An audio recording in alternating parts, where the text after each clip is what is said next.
It's the most bitter rivalry in the Western Athletic Conference. The Utes and the Cougars getting ready to rumble. Last year, with Andre Miller leading the way, Utah put together an amazing run in the NCAA tournament. Their most impressive feat, a knockout of defending champion Arizona in the West Regional Final. It was certainly a season to remember. Tonight, in front of a sellout crowd at the Marriott Center, the BYU Cougars will try to take down Utah for the first time since 1995.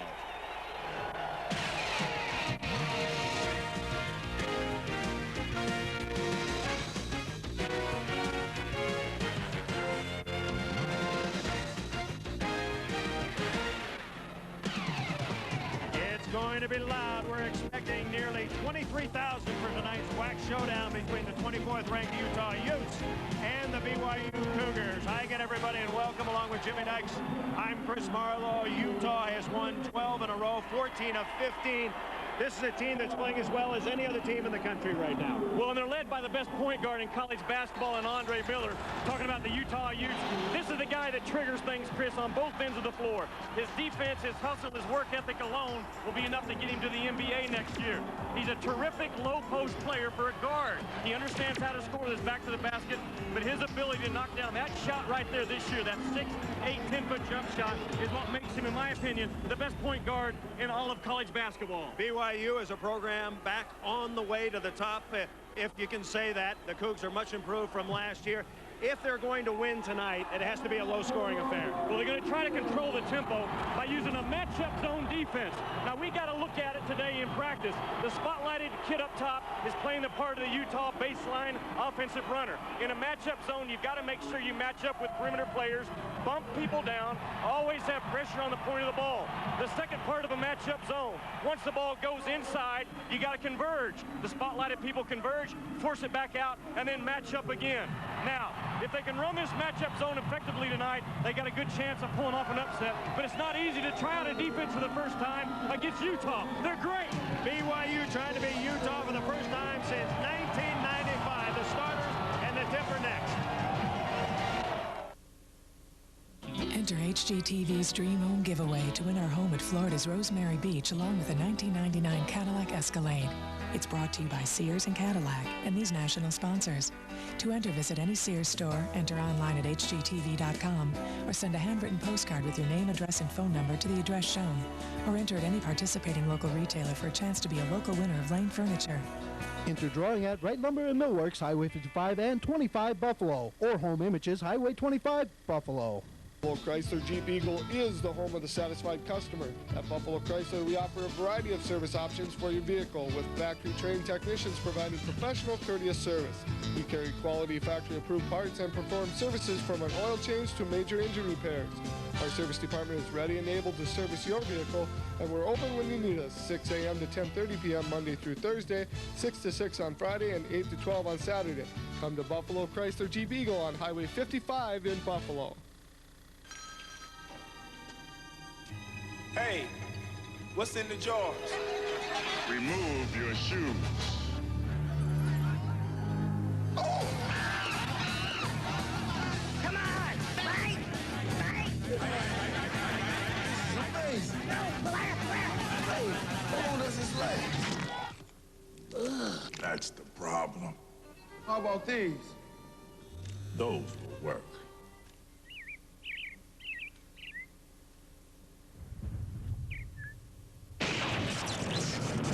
Reese's Nutrageous. So loaded, you don't eat it, you survive it.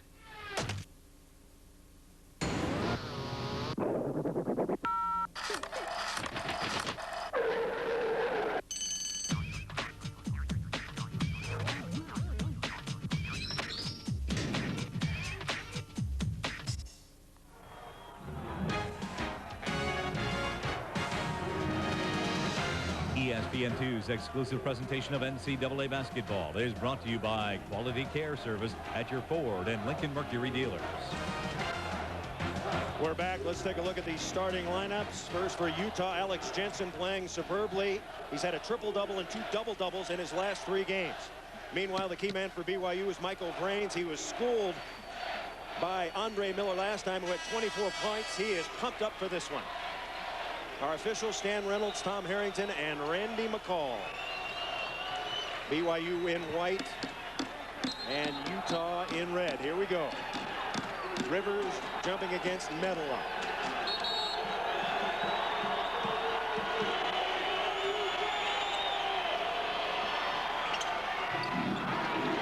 And Utah with the first possession. First look at BYU's matchup zone. Now it starts off in a 2-3, Chris. Depending on how Utah attacks it, they'll rotate to a 1-2-2 some, but keep an eye on the ball pressure on the perimeter.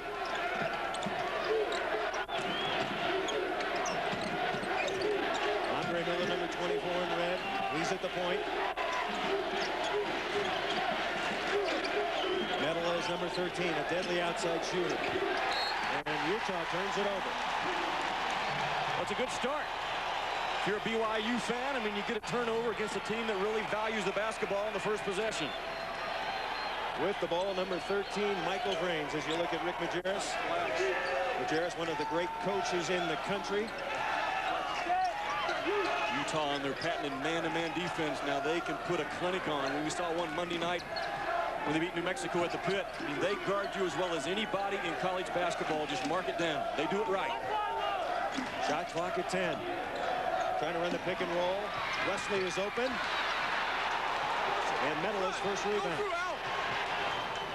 Utah will be aggressive once they secure that rebound. They want to push. They've got the trigger guy out top in Miller that understands numbers. He backs it out and they go to work. Utah averages 69.5 points a game. Medela for three. BYU rebound. Well, you can't give Utah second chance points. I mean, they're too big across that front line, and BYU, nice job that time of a kind of a committee rebound. Posting is Bigelow. Got it. You know, he can really score, Chris. Just a freshman, he's their leading scorer, and he's going against, in my opinion, the best defender in the WAC in Alex Jensen. It's an all-freshman backcourt for BYU. Utah much more experienced. Utah will attack this zone. They use a lot of cutters. They'll use some screening on the baseline. They will be patient. High percentage looks only. Killian off the heel. Vrains collides with Miller. Miller gets the best of it. And a reset on the clock. 2-0 BYU.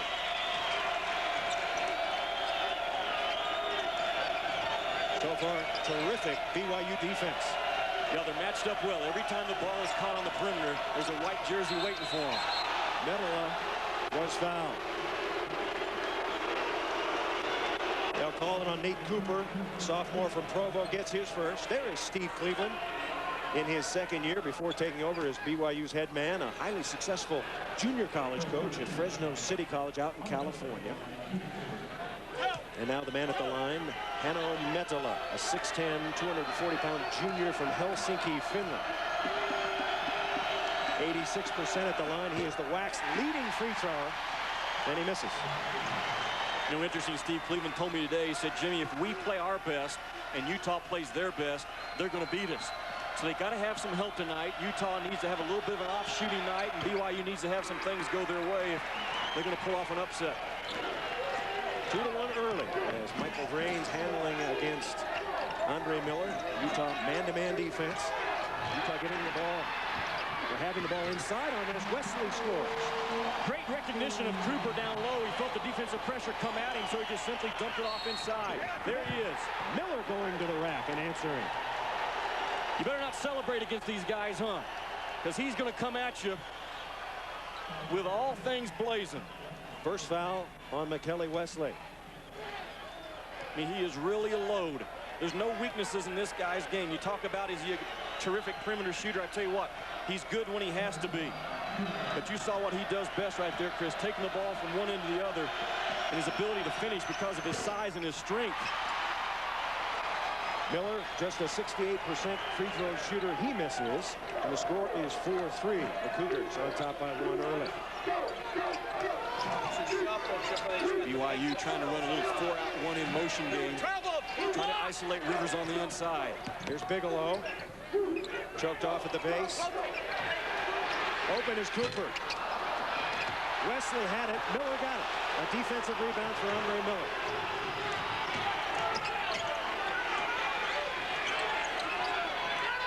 Wide open is Killian. Medela with the offensive board. He lost it. And we've got a hold.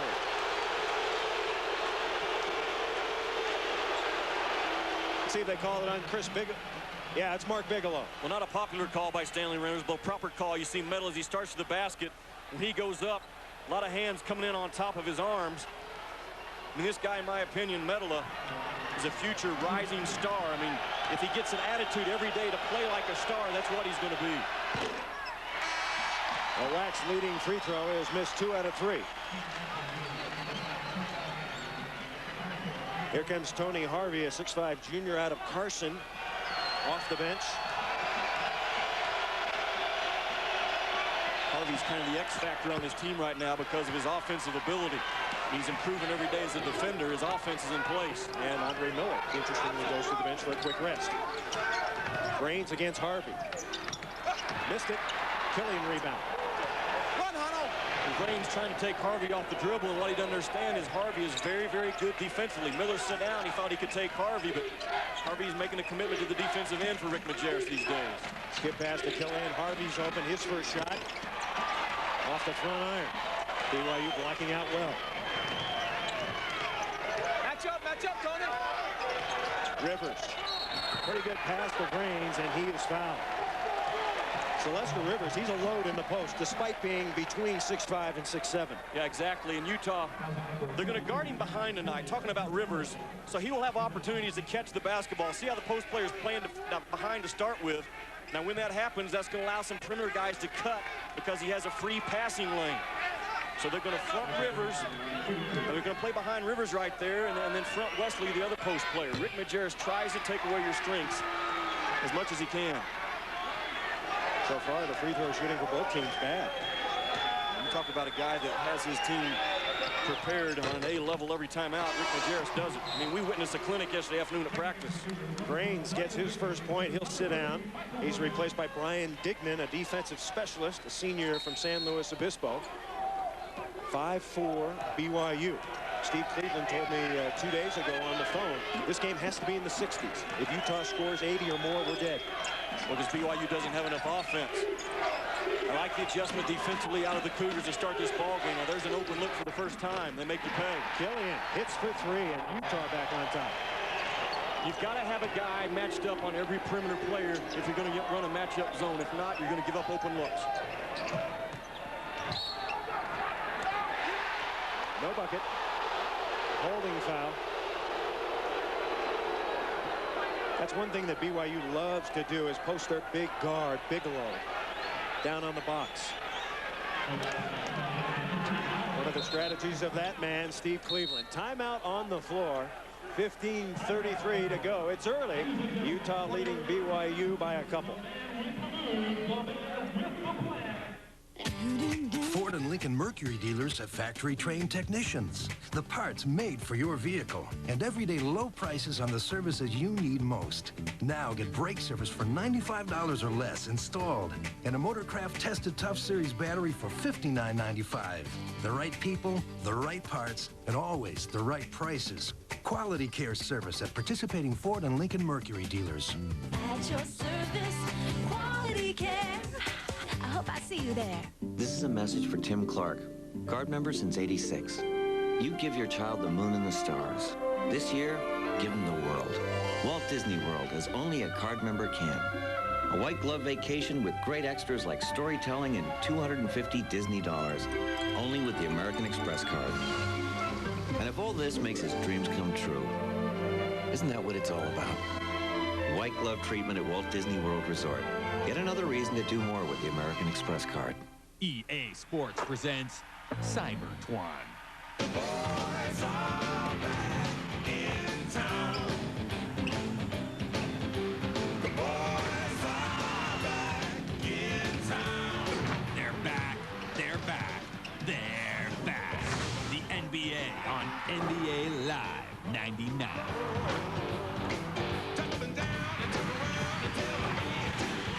EA Sports. It's in the game. We're back. Utah leading 7-5. A little earlier today, we talked to Steve Cleveland. Turns out he's a big fan of Andre Miller. Listen. He has the ability. It's like he's 29 years old and not 21 or 22. He understands the game. When he's needed, he uses himself. If it means posting up, if it means shooting threes, he just runs that team. He's kind of a coach on the court. And certainly, when you think about guarding him and defending him, it's a real difficult task because he is so intelligent. And you see what he's done throughout his career, but then you throw these other two things up. I mean, he's a great rebounder. I mean, that's what he does so well from that point guard position. BYU led early, 4-1, and Utah has caught up, taking a 2-point lead, 7-5 on Chris Marlowe, along with Jimmy Dykes. Big crowd here at the Marriott Center. We've got an offensive foul. Brian Dignan was hooked up, or locked up, I should say, with Andre Miller, who's back in. First foul on Dignan. There's the rebounding I talked about out of Andre. I mean, that's a career at Utah. He's 5th as a defensive rebounder and 6th as an offensive rebounder. That's a kid that's 6'2". Miller averaging 16.5 points and 6.5 rebounds. Utah uses a lot of cutters, Chris, right to that whack area in the paint where it says WAC. That's where they try to attack you from. Harvey off the back iron, offensive rebound. Miller elevating and getting it. So patient. I mean, he got the rebound and got himself gathered and just elevated up. A high release on his jump shot is what allowed that thing to drop. Andre Miller has 4. Bigelow right back. No, but a tip. The tip off the rim by Nate Cooper. And you better box off Cooper. I mean, Rick Majerus talked to his kids yesterday about Cooper. He said, hey, this guy loves to go to the glass, and he's physical when he does it. You better get body on him, or he's going to hurt us. Utah up by a deuce. Harvey's come in. He's missed 2 long threes. Miller, a deep 3. Harvey tip, no. BYU with a chance to take the lead with a 3.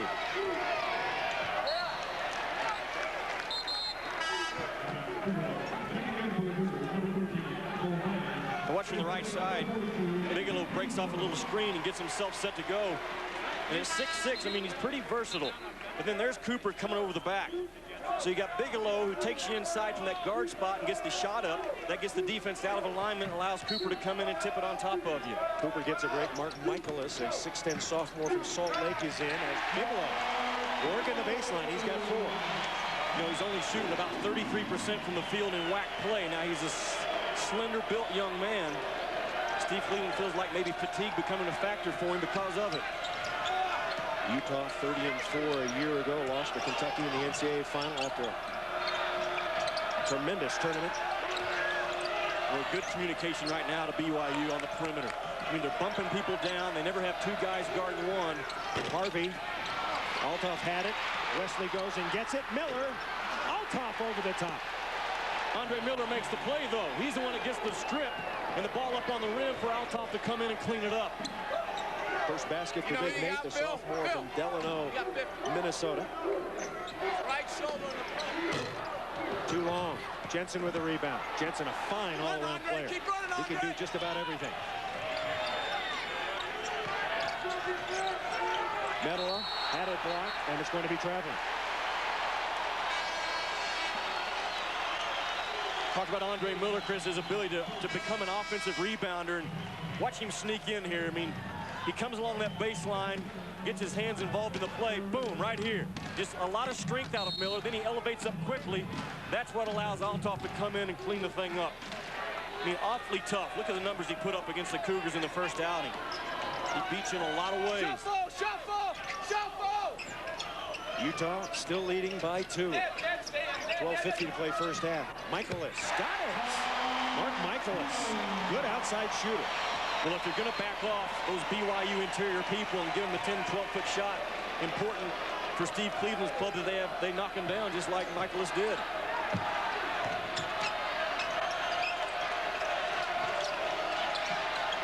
Killian calling for it. He's taken more 3-pointers than anyone else on Utah's squad. Cullen inside, no, and Michaelis rebounds. Not a strong move at all by Cullen towards the offensive glass. Good steal by Jensen. Great pass. And right underneath Phil Cullen. Miller to Jensen. Anytime you say Miller to Jensen, something good's about to happen because those two guys play the game of basketball as well as you can play it. Obviously high IQ people. And we're going to have a foul on Cooper. Nate Cooper posting. Jensen had the ball. And that's 2 on Coop.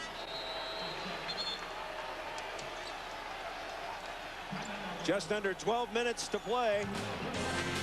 Utah whipping the ball around the Utes with a 2-point lead.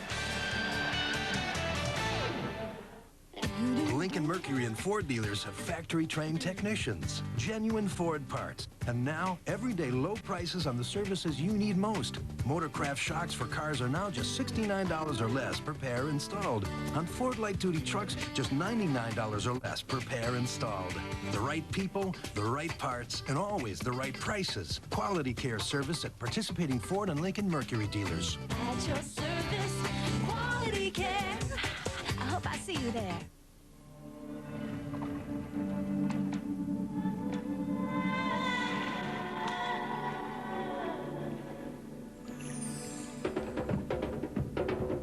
Folklore has it, the spices they cook with in the West Indies are aphrodisiacs. As if in a place like this, you need any help. Royal Caribbean, like no vacation on Earth.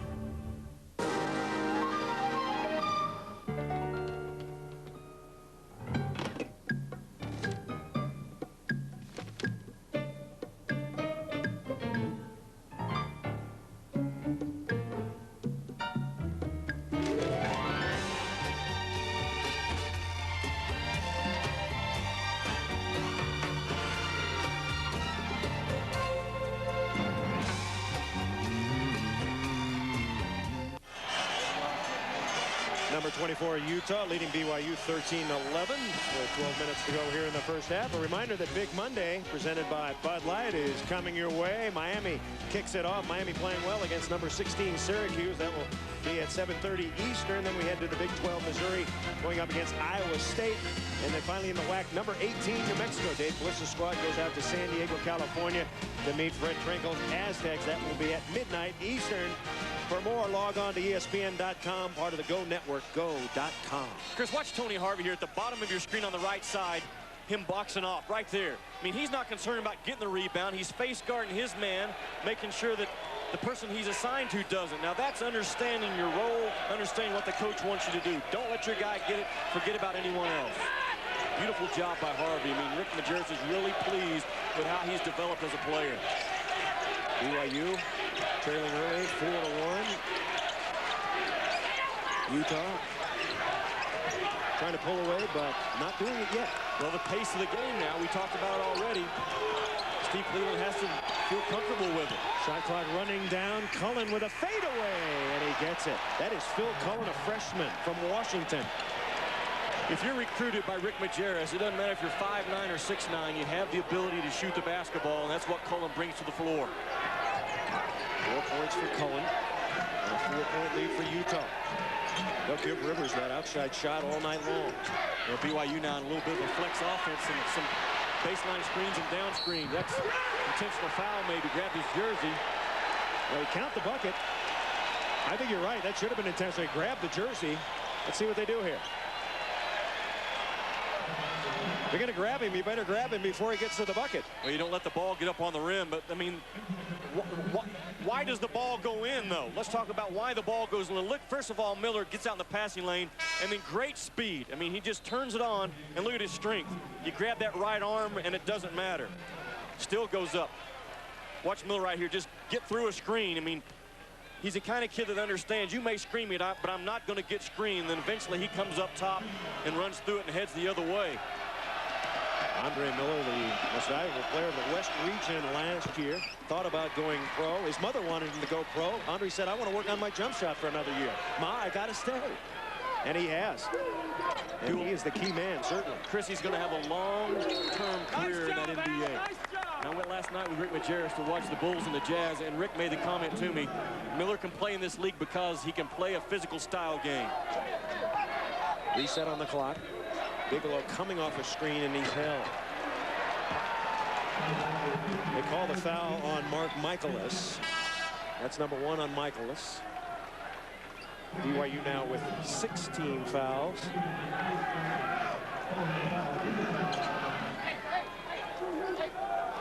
Utah just with 3. Jensen got his first.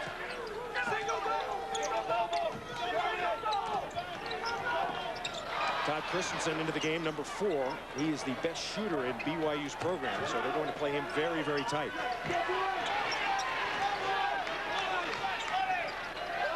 When you screen against Utah, you better go chin to chin. I mean, they're going to try to run through screens and slide through and communicate as well as you can teach it.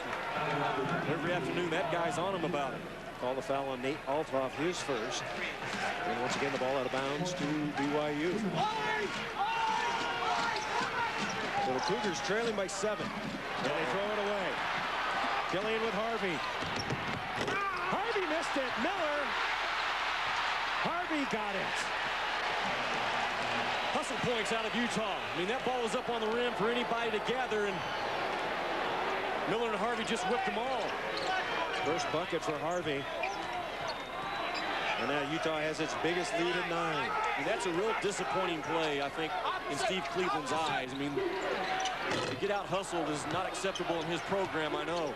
Wesley off balance. Medal a rebound. Miller.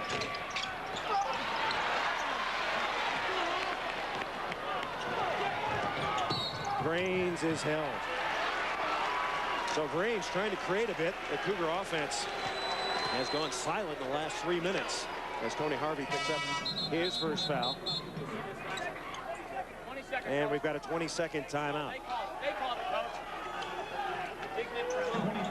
Utah on a 9-0 run. The 1999 ESPY Awards presented by GM and Pennzoil coming this Monday, February 15th, starting at 7:30 p.m. from Radio City Music Hall, New York, hosted by Samuel L. Jackson. Guest presenters include Tyra Banks and Carmen Electra. Some of the top athletes expected to attend: Mark McGuire, Sammy Sosa, Terrell Davis, and many, many more. The ESPY Awards Monday night.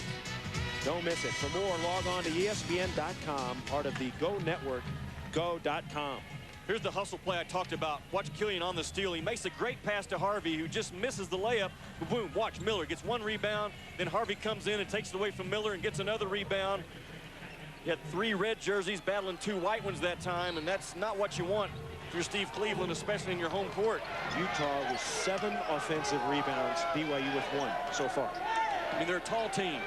Andre Miller plays a lot taller than his 6'2" size, and so does Harvey at those guard spots right now. Tough to match up with. Wesley spinning. Ball was blocked, but it's out of bounds. See, Chris, there was the height factor right there coming in, because Cullen was beat, but because he's 6'11", he still was a defensive factor as the BYU kid went to the basket.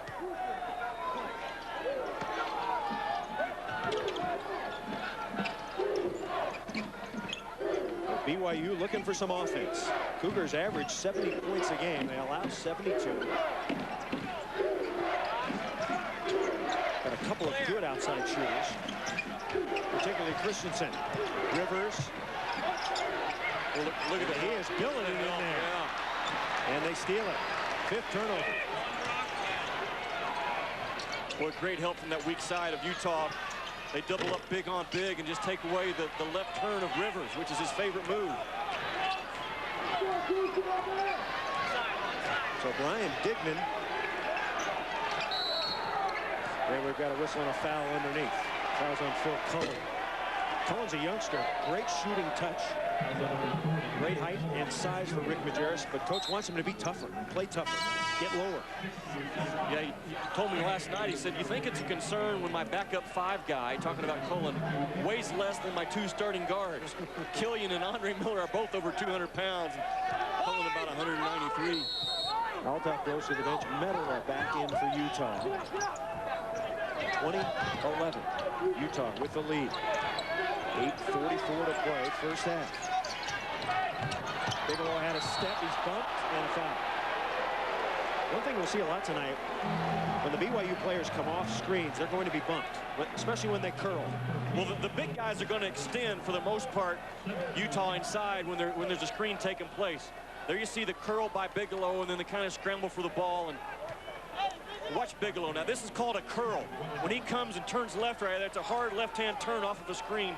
That's called a curl. He's curling off that screen, trying to get to the middle area. And the way you defend that is if you're guarding the screener, you step out and hedge, extend, show, whatever you want to call it, and force him to curl higher on the floor. Bigelow couldn't connect. Score remains 20-11. So the BYU defense has been adequate. It's the offense and the turnovers that are hurting them now.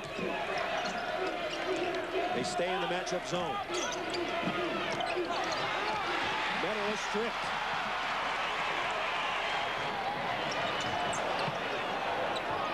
Well, great transition defense by Utah. That's one thing they practice on every day. There's 3 of them that they do, but one of them is transition defense. The group effort. That's going to be a hold inside on Adam Sharp.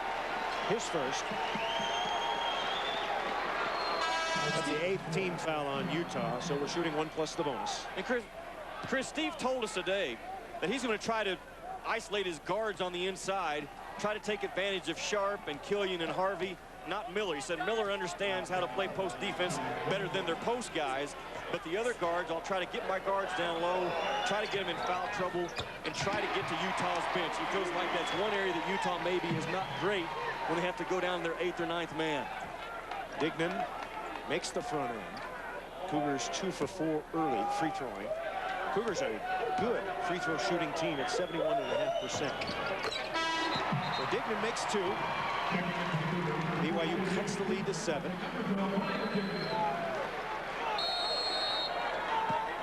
And Utah, as Dignan gets the rest, Utah with Anthony Miller at the helm. What you got is one of those games that we've all watched over the years of BYU just trying to find a way to stay in it to the 5-minute mark of the second half. I mean, it doesn't matter if they fall behind by 8 or 9. If they can just stay in it, then they got a shot here at home. Metal over the top, poked it loose. Miller goes and gets it. Boy, Miller's active. Perhaps the only weakness in his game is long-distance three-point shooting. Sharp takes a 3. Harvey rebound. And Utah is killing BYU on the offensive glass. Miller. Another rebound. Miller got it. Hello. And Andre Miller. Been lots of talk about him as being a player of the year candidate. And if you're watching this game, you can see why. He does everything. Hey, name one better. Name one better in college basketball right now that's got a chance to lead his team deep again into the NCAA tournament. There's not one. And you saw in that last possession, he broke down the defense off the dribble, gets the shot up, and then with quickness goes and gets the offensive rebound. Andre Miller, you are a star. And his team is ahead. Hi, I'm Mike Brent. Do you remember the 50s? Or maybe you'd like to. Well, here's your place. Bridgman's Back to the 50s in Elk River.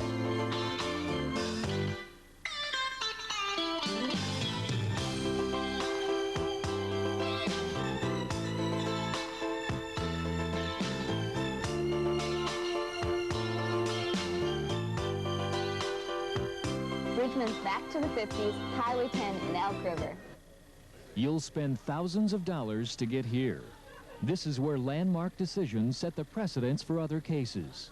And it's where you might end up if you can't find a good lawyer to settle your case in a timely manner. Before your case hits the Minnesota Supreme Court, call John Bradshaw. He is experienced in obtaining a fair settlement often before an actual trial is necessary. Call John Bradshaw Collect for a free consultation. All rise, the presiding judge.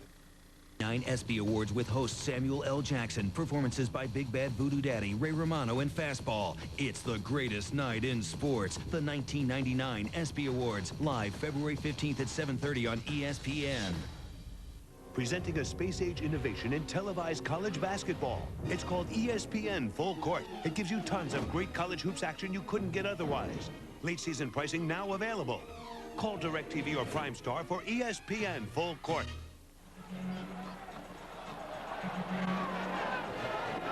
Utah up big. My goodness. That deserves an ESPY right there. Look at the play by the Cougar. Let's go back to the last possession of Utah. You cannot run at Andre Miller. Look at Cooper coming in from the left side. He's kind of blurry right there in your picture. He's going to come running full speed at Miller. Uh-oh. That gives Miller the green light to go around. Then the second mistake by Cooper is not to box off Andre Miller. You can't let him get one good look, much less two, or he's going to make you pay. And Cooper is a tough kid, but you got to realize when you're trying to check the best player in college basketball, in my opinion, you got to be on in all areas. Utah is led by 9 twice. Chris Marlowe and Jimmy Dykes with you from the Marriott Center here in Provo, Utah. Raining outside tonight, but most of the bodies inside. Big crowd.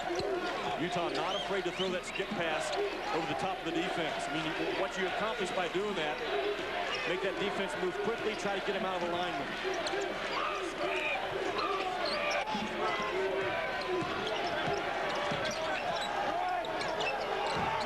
For 3, and he comes up short. Bigelow is a good rebounding guard, averaging 6.5 a game. But BYU down by 9. Haven't had much luck inside. Wesley and Rivers have been quiet. Here's Rivers, double teamed immediately. Well, that's the reason why he's quiet. Every time he touches it, he's got 2 red jerseys right on top of him.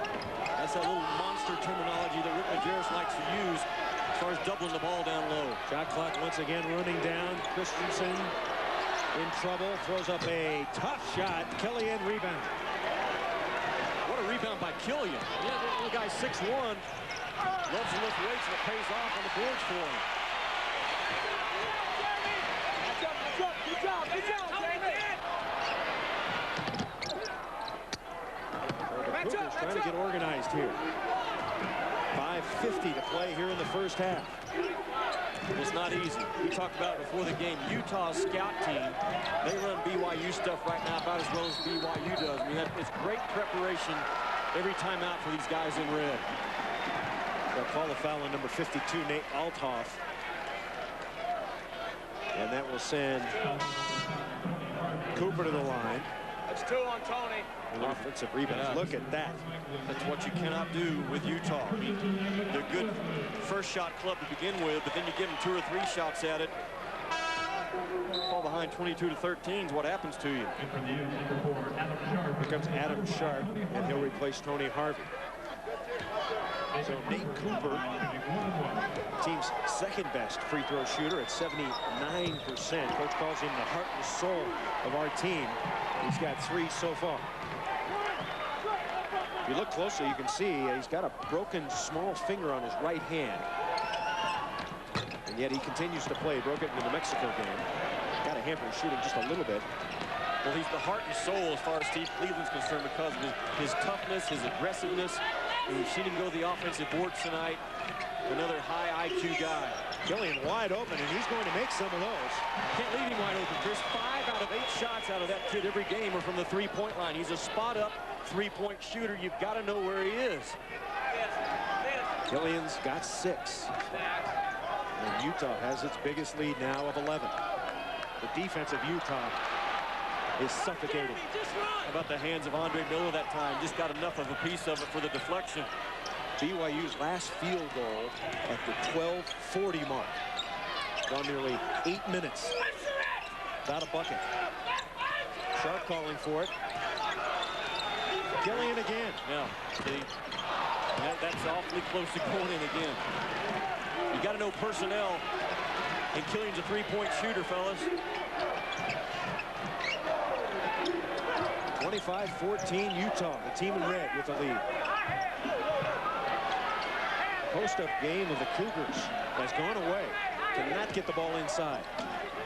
You know, and that was their game plan coming in. Try to get that thing in the low block area. Try to get some fouls on their big guys and get to the bench.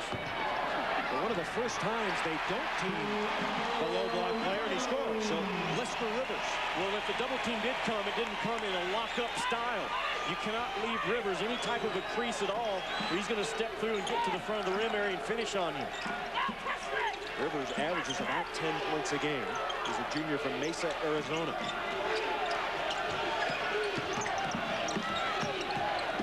Killian calling for it. He's wide open. Miller. Oh, he's smooth, isn't he? That's his shot. I mean, that's his shot right there. The little ball fake, one dribble, gets to about that 14-foot mark and knocks it down. Miller has 11 here in the first half. Shuffle! Shuffle! Shuffle!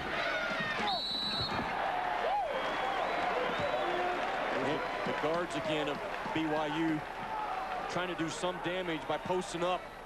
Bigelow at 6'6" just goes down to the block area and seals his defender, and they just throw it over the top to him like he would someone that's 7 feet. Watch Bigelow's position right there. I mean, pretty good job of sealing off. The help side defense doesn't come quite quick enough. Bigelow gets himself to the free throw stripe. Third foul on Medalist, so he's going to have to come out. He'll be replaced by Phil Cullen. Chris Bigelow's a kid that will go on a mission trip in May for 2 years. Steve Cleveland feels like when he comes back, more mature physically, mentally, the whole bit, he's going to have a very good basketball player on his hands, and I agree. All right, so Mark Bigelow makes a couple. 27-18. We're coming back to the Marriott Center right after this. Stay with us. Since you and my little girl are moving away, there's one thing you need to know. 10-10-3-2-1. You think she'll call her mother a lot? Yes, and hopefully her father, too. But you'll be glad that 10-10-3-2-1 saves you big time on your phone bill. Will they talk long? That's the beauty part. It doesn't matter. 10-10-3-2-1 saves you 50% on calls over 10 minutes. 50%? That's big. That's huge. So those half-hour talks with her mom are going to cost you a lot less. Dad, are you giving away the family secrets? I gave him the best one I have. Dial 10-10-321 to save. Ford and Lincoln Mercury dealers have factory-trained technicians. The parts made for your vehicle. And everyday low prices on the services you need most. Now get brake service for $95 or less installed. And a Motorcraft Tested Tough Series battery for $59.95. The right people, the right parts, and always the right prices. Quality care service at participating Ford and Lincoln Mercury dealers. At your service, quality care. I hope I see you there.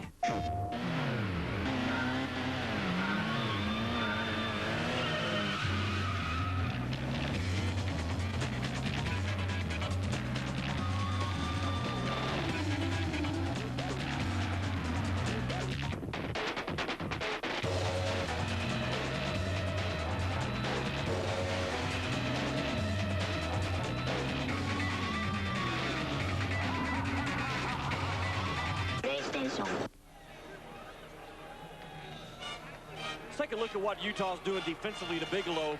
3 possessions in a row. They're going to challenge him with different defenders. Watch Miller right here. Just chin to chin, chest to chest. He fights over that screen. Always chasing Bigelow, trying to make sure that he doesn't touch that basketball. Next time down, Killian gets a shot at him. Now, a lot of times Utah will switch small on small, and therefore you have different guys guarding you in the half-court set. Killian is an instructional video on perimeter defense, and now Adam Sharp gets a shot at him, number 4. All perimeter guys will always know where Bigelow is. He's their best perimeter threat, and sometimes Bigelow will have a different guy on him every trip, and sometimes a different guy on him within the possession, because Utah not afraid to switch small on small. Kind of an interesting stat I was just passed. Utah shooting 37%, BYU 40%, but BYU only has 15 shots. Utah has 30. The number of shots, the turnovers, and the flow of the ball game right now is what determines that. I mean, to me, BYU spending a lot of energy on the defensive end. Although they're in the zone, they're having to work awfully hard because of Utah's patience. They're not just going to come down and jack one up on you. Oh, what a pass. Miller gliding, no. Rebound, Rivers. And Miller went down hard. He's limping. And Andre Miller wanted the whistle call, felt like he got undercut. Wesley traveled. Kelly Wesley's had all kinds of problems in there. Once he gets it, he's being charged. A great pass by Miller. Watch him go up. I mean, it's a tough call, but it's good defense, I think. The feet were set. I don't know if he was moving in with his body or not, but Andre fell hard on that left knee. Utah's led by 11 twice. Gotta watch Cullen because he can make that shot. Instead, he throws it away. The lead is 9 now. BYU trying to cut into it before half. Great vision by Utah, Chris, in their half-court defense. They sprint, but they all 5 know where the ball is at all times. One thing to run, it's another thing to know where the ball is. Rivers trying to work along the baseline. He bangs into Althoff, falls out of bounds, and it's another turnover for BYU. And Steve Cleveland wants to know why. Rivers, his favorite move again is to turn with that left shoulder. It's baseline on the right side. It's to the middle on the left. It looked like he got fouled is why he went out of bounds. That was a foul. That was a foul, if you've ever seen one. 2 minutes to go. Play a little closer attention to Killian on the perimeter. I think Miller's the man you can leave open on the perimeter, on the deep perimeter, not Killian. Let's see if I'm right. A little bit short, but he goes and gets it. I mean, how can you not box him off? I don't understand that, whether it's in a man or a zone. I'm sure Steve Cleveland will talk about at his guys at halftime. When Miller shoots, you got to check him. The 10th offensive rebound from Miller. Because he got the offensive rebound to start with, though, that's what gets him the 2 points there.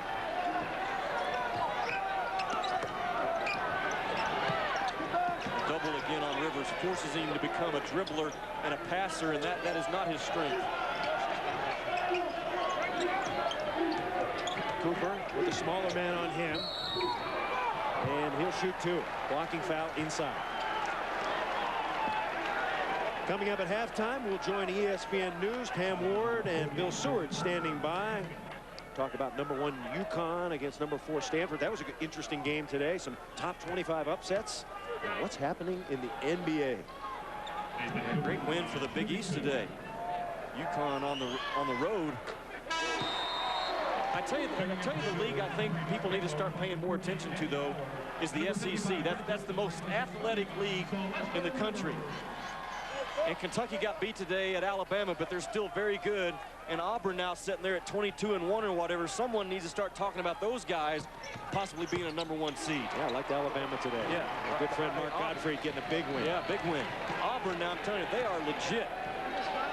That Porter kid, as good as they come. We're under a minute.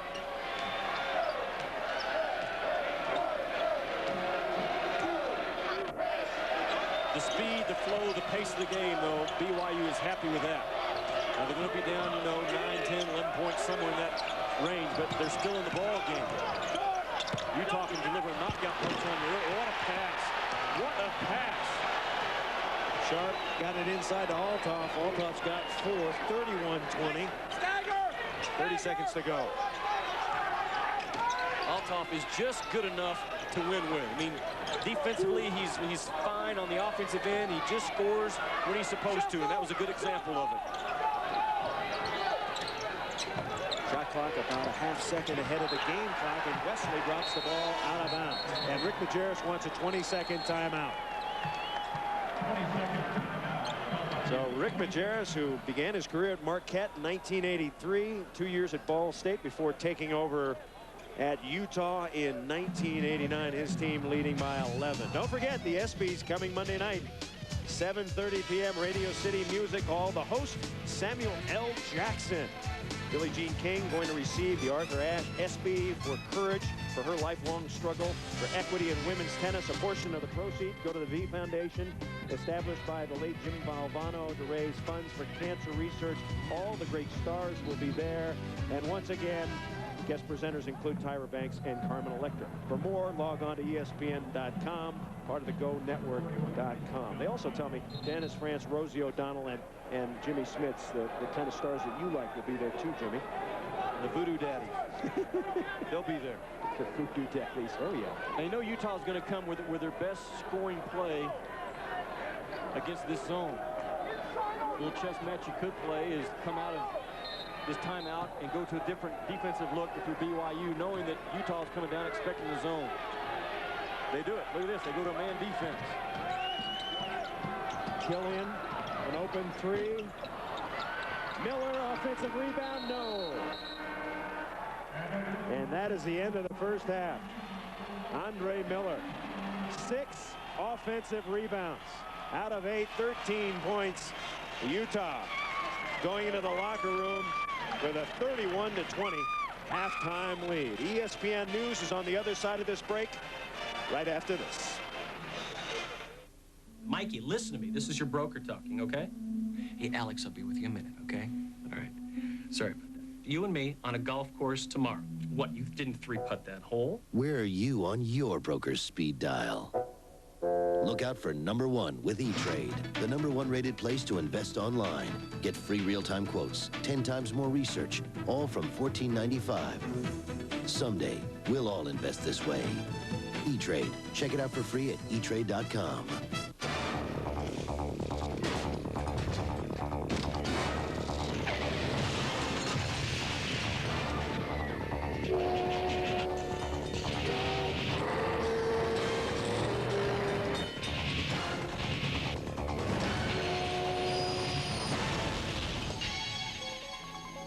Don't play in my shop.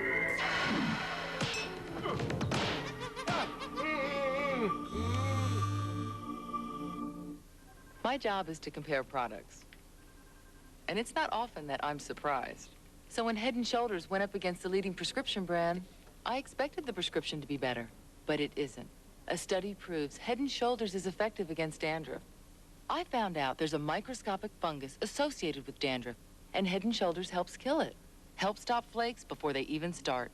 Not even the expensive prescription works better. You may never see flakes again. I don't. Uh-oh, we got trouble. Please, not me. That's got to hurt. Tracy! We gotta do something.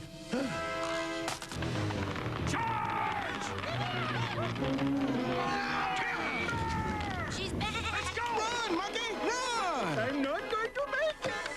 She's gonna eat monkey. Not without milk. Mom! Got milk. Who is the monkey now?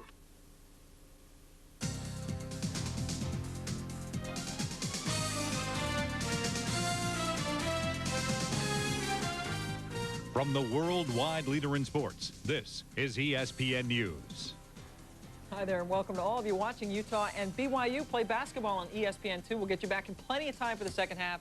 This is ESPN News. I'm Pam Ward. That's Bill Seward. Let's talk basketball. We shall, as a matter of fact. We'll continue with college basketball. You know, fresh off their first loss of the season, the Connecticut Huskies headed to Palo Alto, California, without the services of leading scorer Richard Hamilton. Not like it was the Trail of Tears, but with UConn winning last year's meeting by 20 points, odds makers considered the revenge factor and made the Huskies 10-point underdogs at Maples Pavilion. But as the kids from New England know, to make maple syrup, you got to have some sap. At Palo Alto, Huskies and Cardinal, Ricky Moore knocking the ball loose, winning the race to it, laying it in. Huskies up by as many as 17. Richard Hamilton liking it from the bench. Stanford hanging tough. Mark Madsen getting the ball to Mark Seaton for the dunk, part of a 15-2 Stanford run. Stanford down by 4 at the half, and then great UConn passing. Moore, Mourning, Elamine, off to Freeman. 2 of his 14, and the Huskies up 40-33. But Madsen, a force on the offensive side, grabbing the rebound, dunking 2 of his 13, and Stanford within 3. After a Stanford stop, Elamine swiping it from Michael McDonald. Going the other way, finding Kevin Freeman. Elamine scoring 16 of his 23 points in the first half. The Huskies shot 42% and sank 24 of 29 free throws. The Cardinal shot 35% but missed half of their 24 free throws. Duke and Georgia Tech, #2 ranked Duke, a winner as Elton Brand scoring 15 of his 17 in the second half. Blue Devils got their 17th straight conference win. And the Terrapins of Maryland had 6 players score in double figures as they secured their 3rd straight 20-win season. Virginia helping out by committing 27 turnovers to lose for the first time in 4 games. So Duke seems a lock to become rather the new #1 team when the polls come out. But what about the only team to beat Duke this season? Cincinnati, which took out the Blue Devils by 2 points in Alaska back in November, had but one controversial loss to UNC Charlotte on its resume. But Saturday, the Bearcats were in for another tough one playing at DePaul. Bob Huggins' team had beaten DePaul 16 straight times going into this one. Second half, Cincy up 7, Quentin Richardson, the fabulous freshman for DePaul, knocks down that 3, cuts the lead to 4. Under 20 seconds left to go in the second half. Cincy up 1. Bearcats get careless. Willie Coleman steals, takes it all the way. The hoop doesn't count, but he's fouled.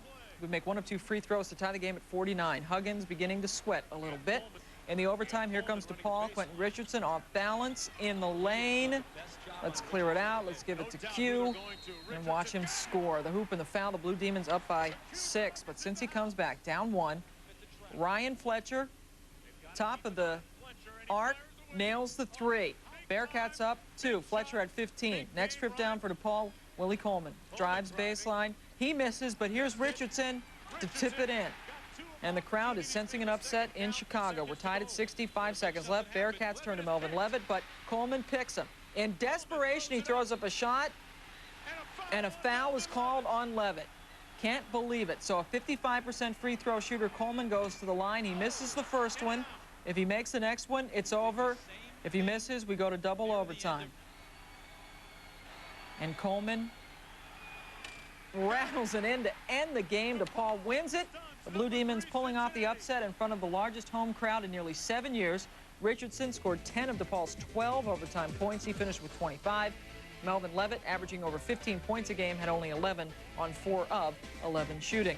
Elsewhere, Kentucky has now lost back-to-back SEC games for the first time in 7 years, falling to Alabama on the road as the Crimson Tide snapped a 4-game losing streak, said Crimson Tide coach Mark Gottfried.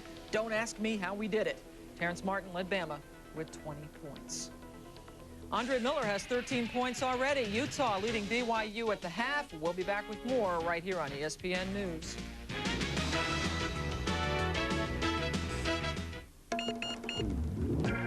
Sorry.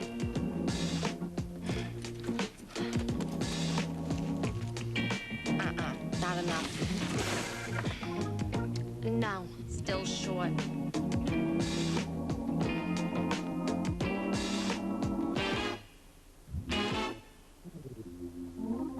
For the great taste that will fill you up and never let you down. Paper or plastic? Paper. Make it a Bud Light. Guys, need a receipt? New state-of-the-art planes. They're at the heart of the new TWA. That's why we're renewing our fleet, adding 1 new plane every 10 days this year. And 125 more are on the way. It's the largest aircraft order in our 75-year history, and the most significant sign yet of our commitment to today's aviators, who choose us for over 770 flights a day to more than 90 destinations worldwide. We're TWA. We want to be your airline. Today, in the Atlantic Fleet, on board USS Enterprise, character was forged. Valor was commended. Minds were enlightened. Lessons were learned. Fears were conquered. Worlds were discovered. Honor was defined. Courage was found. Commitment was sealed. Today on board USS Enterprise, over 5,000 journeys began anew. What did you do? What did you do today? Call 1-800-USA-NAVY. Let the journey begin. Advance Auto Parts presents part number 6, Ed from Purchasing. At an early age, Ed gained an appreciation for low prices. Yes, Edward. If you buy a whole lot of stuff, you can sell it for a whole lot less. Good, Edward. Good. High volume buying is how Ed keeps prices low for you. No, that's zillion with a Z, not trillion with a T. Advance Auto Parts. The best part is our people. College basketball fans, the perfect show for you is College Hoops tonight. It will come to you after the Conference USA game on Sunday, approximately 9 Eastern time. Check it out right here on ESPN2. More College Hoops right now. New Mexico and Hawaii. Kenny Thomas blocking Mike McIntyre's layup. New Mexico in transition. John Robinson to Tim Lightfoot, who knocks in a 3 off the glass. Hawaii head coach Dave Bliss wanted a foul. He's not blissful. Kenny Thomas now from 3. For the Lobos, he knocks it down 26-17 New Mexico at that point, but we can update it for you. New Mexico at the half leading Hawaii 32-24. Hawaii has lost 14 of its last 16 games. New Mexico led by Kenny Thomas with those 10 at the break.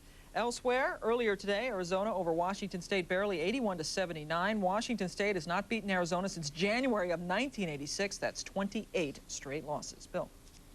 Opening night in the NBA for the Warriors, taking on the Rockets in the first quarter. John Starks intercepting the pass. Muggsy Bogues keeps it in, and Starks to Chris Mills, and the Warriors up by 7. And then the Warriors in transition, and Antoine Jamison, not exactly the way you want to shoot as a rookie. Second quarter, Rockets down 8, and Scottie Pippen starts working, hitting from 3, And then more Pippen. Only had 10 points in a Friday night loss to the Lakers. Here, Scotty finds the bucket, has 17 after 3 quarters. And Golden State, well, they led by 9 after 3 quarters. And you see the Warriors with just over a half minute to go on this one. The Warriors with a 2-point advantage. A 3-1 against the Warriors last season were the Rockets, while Golden State trying to snap a 3-game losing streak for season openers. Utes leading the Cougars by 11 at the intermission. More second half coming your way on ESPN2. You know, ideas and inventions come from people in all walks of life, and most of the century's top inventions came from individuals, not companies. Do you have an idea for a new product or invention?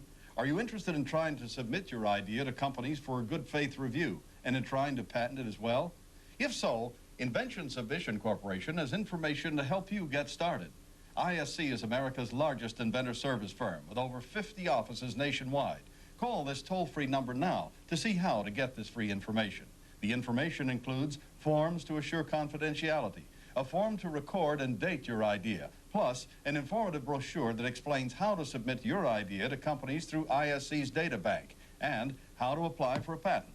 Even if you only have an idea for improving an existing product, you'll want to call now for ISC's free information. For your inventor's information, call toll-free 1-800-652-0101. That's 1-800-652-0101. Cut! Kit Kat break time! 1, 2, 3, 4! Give me a break! Give me a break! Break me off a piece of that Kit Kat bar. Give me a break! Give me a break! I want to take a break with that Kit Kat bar! Some guys are born romantics. He's looking at you, kid. But for the rest of us, there's Kay Jewelers. Kay's 3/4 carat created ruby and diamond heart ring, just $59.95. Here's looking at you, kid. Kay Jewelers, for a legendary romance like yours.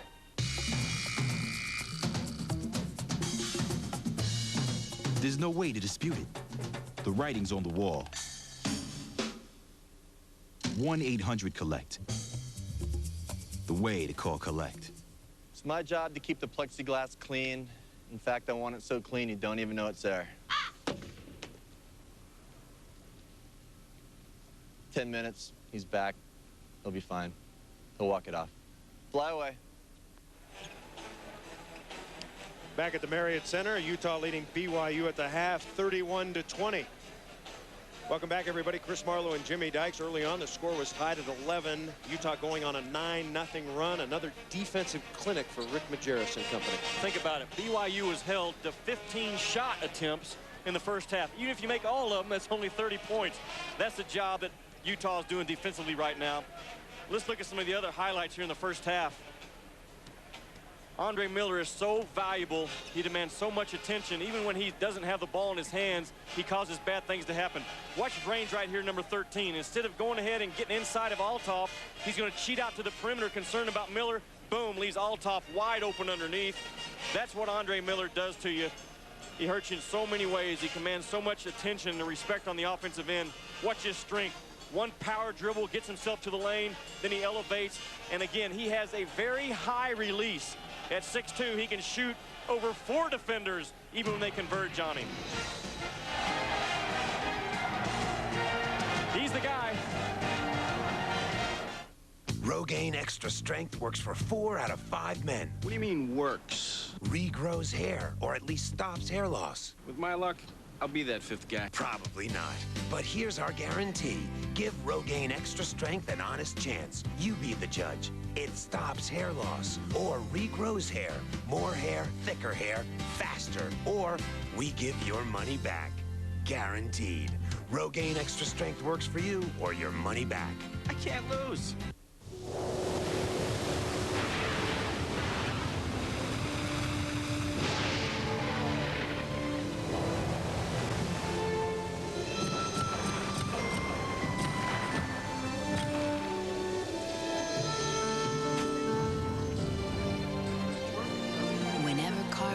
Are put to the test, America's most trusted lives up to its name. Die Hard. What's under your hood?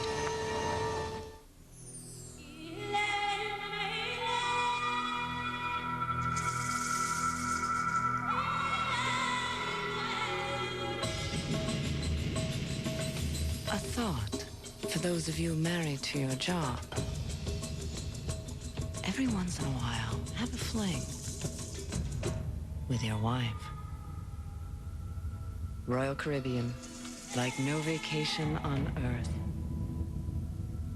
EA Sports presents Cybertwan. Boys are back in town.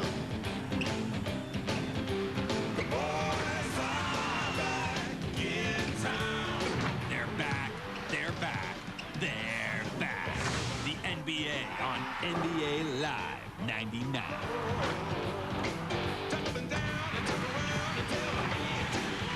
EA Sports, it's in the game.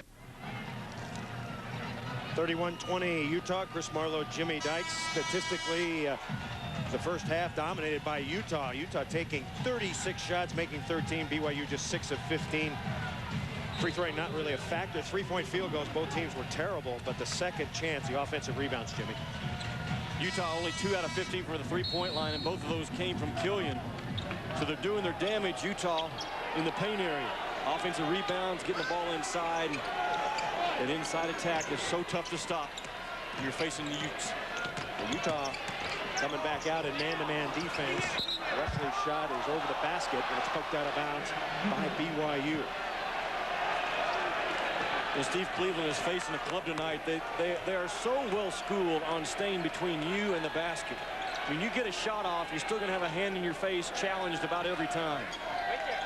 Ano Medela had 2 points in the first half, a couple of free throws. He averages 15.5 a game, so Utah able to do that without one of their big guns scoring at all. That's what's impressive about Utah. They can do it with defense. BYU starts off still in that 2-3 matchup zone. Medela. Good solid rebound by Mark Bigelow. Well, BYU looking to get off to a good start here in the second half. Rivers, spin.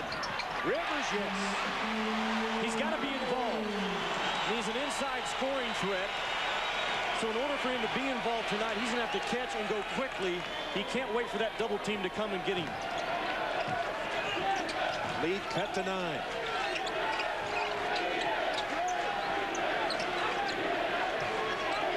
All the BYU big men can shoot that three, so you have to be careful. Even Jensen, he's a 35%er. He's made 18 threes this year. Shot clock under 10. Jensen, nice steal, Brains. Brains going to the rack. Jensen rejects. Transition defense. If he's not one of the best defensive forwards in the country. No, he is. He is. You're right. And the foul inside. I mean, Brains is coming at the rim, and watch Jensen just time it up top. Boom, that's all ball. Again, that's an area that Utah works on daily as a transition defense. Watch Miller last time down. Now, he's not assigned to Rivers, but he's going to stay with him long enough for Althoff to then come into play. I mean, that's a well-schooled team. Their transition defense, Chris, is built from the paint area out. All 5 guys run to the lane and build out from there. 2 fouls on Bigelow. Medela at the line. He is the #1 basketball player in the country of Finland. Of course, the Finnish sports order is a little unusual. Ice hockey, ice skating, and ice fishing are all above basketball there. He's rated the 39th athlete in Finland. Trying to become the first player ever from his home country to make it to the NBA. Yeah. Got a great shot at doing it. His size, his offensive skills, and obviously he knows how to defend. Sylvester Rivers is held. Rivers is a talent. He was the #1 recruit last spring. He averaged 17 points and 8 rebounds at Utah Valley State College. He missed the entire preseason with a couple of knee operations, so just getting in shape and playing very well now. But they are really converging on him underneath when he posts up. Watch the vision of the basketball by the Utah players. You know, although Althoff doesn't get there in time, he saw the play developing and tried to rotate over. Nice aggressive move out of Cooper. That's 3 on Althoff. That's something you have to be worrying about, Jimmy, when you're going in there, don't you? Yeah, look at Cooper. I mean, he takes the ball hard to the rim. That's his game, I think, Cooper, attacking the basket. And Althoff just a little bit tardy, rotating over and a little bit too deep to get the charge. Cooper's made 4 of 5 at the line. He has 6 points. Now, he's a little unorthodox, Nathan Cooper, in his play. I mean, he doesn't have a natural position. At 6'5", he just is kind of out there making things happen. These kind of guys are tough to match up against. The lead is 10 for Utah. Utah, of course, coming off that demolition of New Mexico at the Pit last Monday night. 39 points on defense for the Lobos. 10 on the clock. Yeah, BYU's playing good defense, too. They're making Utah use the clock. Brains had it. Jensen from Jimmy Dykes range. Short. Yeah. Very similar. He can shoot it from there. He can't make it from there. Neither can I. There's a difference. Once again, defense. Oh, what a pass! And Killian missed the layup. What a pass by Miller, though. As he's fallen down, the recognition of Killian out in front of him and laid it right on the money. Wesley, and he is fouled. That's going to be 4 on Medela. Nope, check that. 3. 3 on Hano Medela.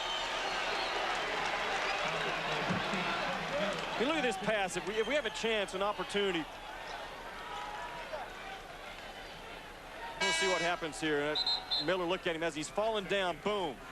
Gets it out. I mean, that's right on the money to Killian. Did everything except finish the layup. Again, look at it. As he's tripping, still has the head up, the eyes up, the vision ahead of the floor. You got to make that, Jeremy. Miller's gone out for a rest. He's replaced by Tony Harvey. Rivers, great move, and he missed it.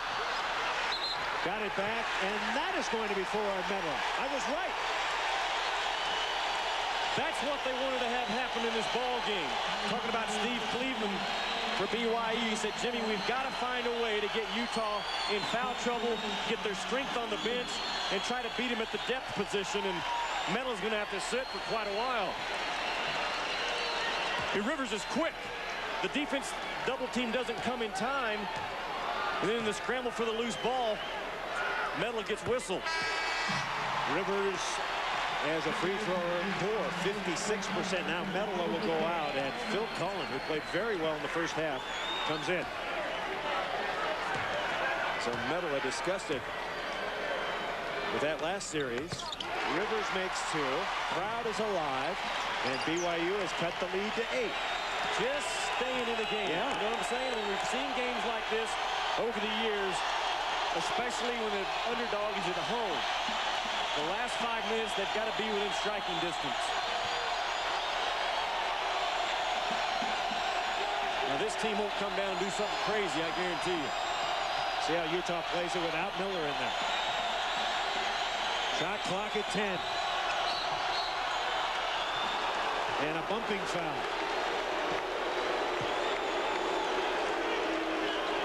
Little cut by Jensen from the weak side of the floor to the ball side. They call that a Jordan cut. That's what Rick Majerus calls it in practice sessions. And just flashes from the weak side of the zone to the strong side in that lane area. Michael Jordan has made a living off that cut over the years. Pretty good terminology. Foul is on Wesley. Ball out of bounds. The shot clock is reset. The matchup zone, Chris, in this half by BYU is extending. It's out further on the floor now. Harvey in and out. Rebound Wesley. Here comes Bigelow. He wants to slash if he can. There he goes. Lay it up. Mark Bigelow. Pretty good play for a freshman, huh? Lead down to 6. Andre Miller is on the bench for Utah, resting. See, it's a much more active zone now. I mean, they're getting out and they're playing. To me, that they're not thinking so much now. They're just reacting. Phil Cullen for 3. Cullen! Huge. Phil Cullen. He averaged 19 points and 11 rebounds as a high schooler, and he has come up with some big points in this one. He's got 7. Tough to play a zone against Utah for 40 minutes because everybody on the floor is a perimeter threat, with the exception of Althoff. Wesley. Bigelow spikes it out of bounds, and he's whistled for a foul. Bigelow going over the top. I think they got Cooper called for. Oh, check it. That is Cooper. That's the aggressive style that he's going to come with. Just climbed over everybody's back. Timeout on the floor. 14:55 to go. 36-27, Utah. Going for a run. Better take a jacket. It might snow. Good idea.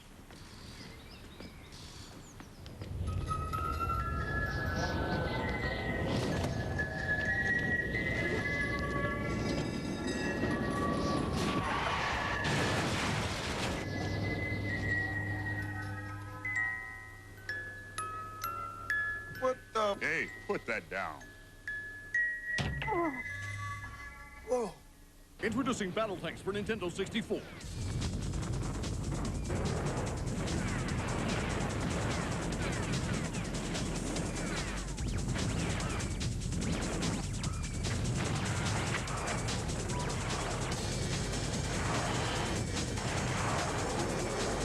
Explosive tank action for up to 4 players.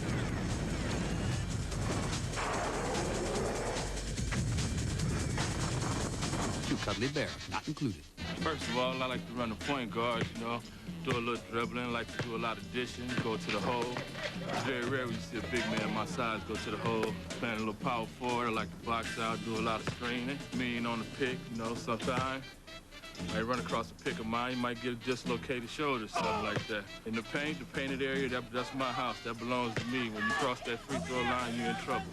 I like to play for the sport of it. You know, I used to play football, play basketball just to stay in shape. We're back 36-27 BYU. BYU's been down lately. What has Steve Cleveland done to turn things around? Listen. We needed to get the students to come back and the community to want to come back and watch the games. And we spent a lot of time doing that. I think also that, you know, we've begun the recruiting process. We've signed a couple of really outstanding players. We've gotten some commitments. It's a bit of a process, especially with the cycle of missionaries. And certainly it takes maybe a little bit longer here than it might somewhere else. But there's a lot of momentum. He says we're positive about the direction of the program. Rebuilding on the fly. His team has given a great effort tonight. Still, they trail by 9. Chris Marlowe, Jimmy Dykes, Alex Jensen pops a 3-ball. Boy, the shot by Cullen before the break, and then the three-pointer by Jensen to follow it up. Huge baskets for Utah. Jensen's first basket of the game. And now Utah back up big by 12. Bigelow responds. First three-point shot of the game, though, by BYU. And this is a very good three-point shooting club. Rick Majerus told his troops yesterday, no three-point shots tomorrow night out of the Cougars. We win this game. Jensen 2 in a row? No. Miller offensive rebound. Andre's so cool. And we've got a holding foul inside. It's on Mark Bigelow, a push, his third. You know, Miller is a couple of things. He's got size as an offensive rebounder, Chris, but he also has great vision. He reads where that basketball is going to go. I mean, he's up top, the shot's going to go. Now watch him come. He reads that ball in the air and just reacts to it, kind of like a chicken reacting to a cricket. Awfully quick. Utah by 9.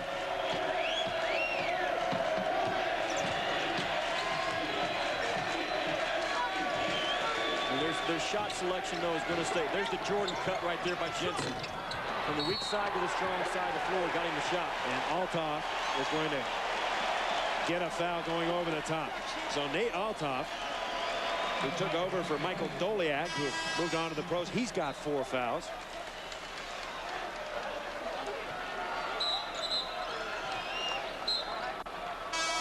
And subs coming in. Mark Michaelis is in. You see him right there, number 50 in white. And for the first time, Tyson Johnston, freshman from Steamboat Springs, Colorado, 6'10". No end to these 6'10" skinny guys, are there? But there's a difference as far as the talent and experience level that Rick Majerus has on the floor now. The next 5 minutes, critical for BYU. Can they take advantage of Althoff and Metal being on the bench? Little collision under the basket, but good sportsmanship by both Cullen and Michaelis, and Utah will have the ball out of bounds. Again, just mark it down right now. We're at 13-26. Okay. Just watch where we are about 4.5 minutes from now. Okay. With Medela and Althoff on the bench. This is what Steve Cleveland wanted, to try to beat them at the depth positions. Here we go. Both with 4 fouls. So the youngsters are in, Cullen and Johnston, the big man of the future for Utah. Oh, what a cut. Cullen over to Miller, and Miller's got one. Well, Cullen answered. He said, okay, give me some time, and I can make a cut from behind the defense where they can't see me coming, and then face up and find my leader down low in Andre Miller. That's beautiful offense that time by Utah. Miller's got 15.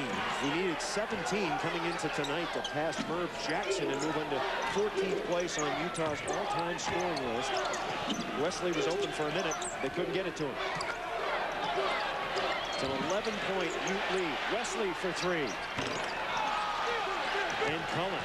He looks like a young Van Horn, doesn't he? Cullen? Yeah, just not quite as strong, but got some athleticism about him. Rick Majerus has really been on him about his defense. Got that same kind of a haircut look. Young. Now here's the X factor also involved.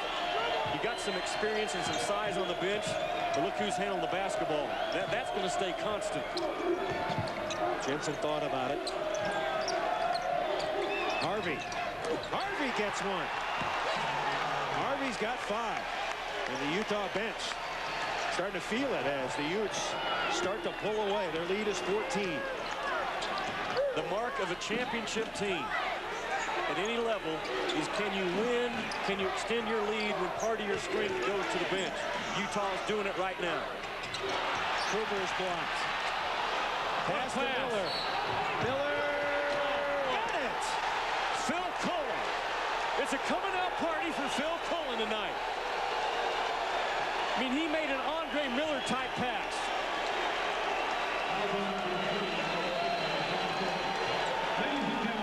Andre Miller's doing a lot of things tonight, but he's getting help from his younger player. Watch Andre Miller, first of all, inside. He drops down to help on the interior defense.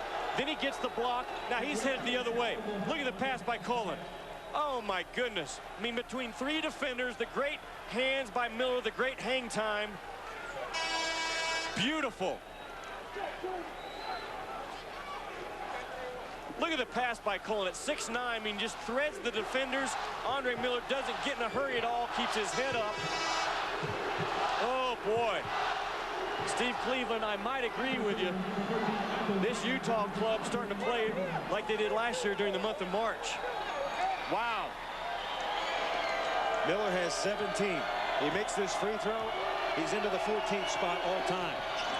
Goodbye, Merv Jackson. Hey, Phil Cullen, I got to salute you, man. Valuable minutes of the young guy off the bench tonight. Andre Miller and Phil Cullen and the Utah Utes threatening and blowing it open 47-30. Look, Marion, it's those snobs, the Hendersons. How are you? We just vacationed in Aspen. That's nice. We called all our grandkids this morning. And you can still afford prime rib, old boy? Actually, we're buying extra because of all the money we saved by using 10-10-3-2-1. We save 50% on calls over 10 minutes, don't we, Tom? How quaint. Oh, frankly, we never look at prices. Well, we do. And with 10-10-3-2-1, we saved $20 last month. Ciao. Did you get that number? 10-10-3-2-1.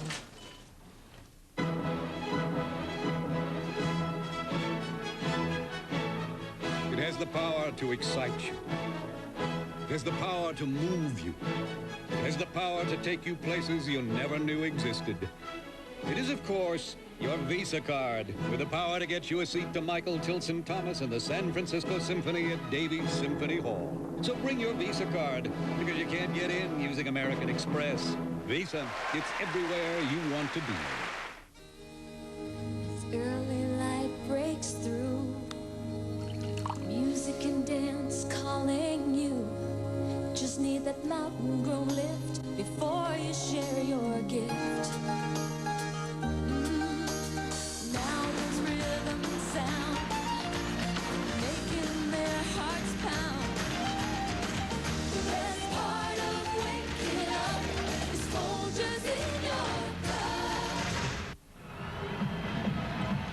11:32 to play. Utah by 17 over BYU. Tomorrow at 3:30 Eastern, college basketball on ABC. Some great regional action. Some of you will see Kansas take on Colorado in the Big 12, or Florida State, North Carolina in the ACC, or the Oregon State Beavers traveling to Pauley Pavilion to take on UCLA in the Pac-10. Check your local listings for the game or games in your area. Chris, how about this? BYU has made 9 shots tonight. Now they're 9 of 26. That's 35%. I mean, that's unbelievable. 1 of 8 from the three-point line. Again, it's a defensive clinic out of Utah. Cooper, double team. They steal it from him. Another steal for Utah. Todd Christensen gets it back, and he lays it up and in.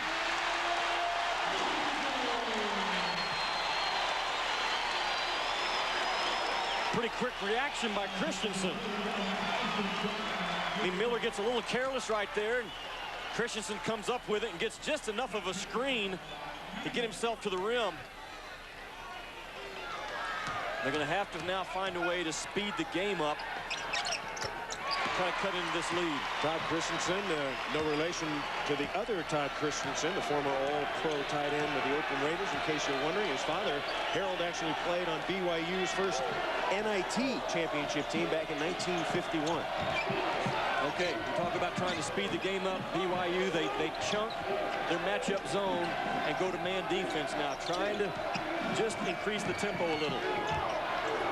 Great pass underneath, and Tyson Johnston with the jam. He's got a deuce. Johnson and Cullen are doing their job. They're buying minutes. We talked about watch the next 4.5 minutes, and Utah has responded. Cooper, shot swatted. It flies to Harvey. Utes will run.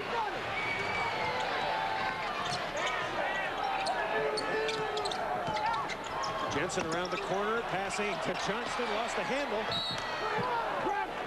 And it's out of bounds, Utah. Official attendance tonight, Jimmy, a little off. 22,502. Great crowd. Yeah, my first time in the building, and very impressed with it. I mean, it's a first-class facility, and the crowd's right on top of you. What a rivalry between these two schools. Timeout has been called.